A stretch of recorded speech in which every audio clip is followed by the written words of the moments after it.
Hey, ladies and gentlemen, this is Mike Price, president of LTI Mortgage. And you've landed on this page because you're dealing with an escrow shortage and maybe your mortgage payment has gone up to the point to where it's almost not affordable and you want to get that deal fixed.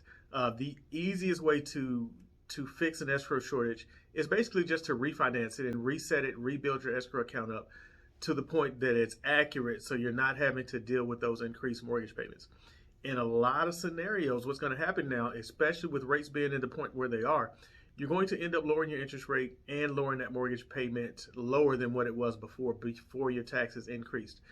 You also could be in a situation to where you bought a new home and the builder didn't set the taxes and the insurance right. They appraised the house on dirt and now your taxes are just way higher than what you had anticipated. Hey, if you're in that scenario, either way, fill out the information below. Let me know. I can definitely help you out with the refinance. Just go through, select that information. Your information is going to come directly to me, and I can definitely help you get taken care of. But once again, hey, this is Mike Price. If you got an escrow shortage that you're dealing with, a simple refinance is the easiest way to fix it. I look forward to helping you soon. Take care.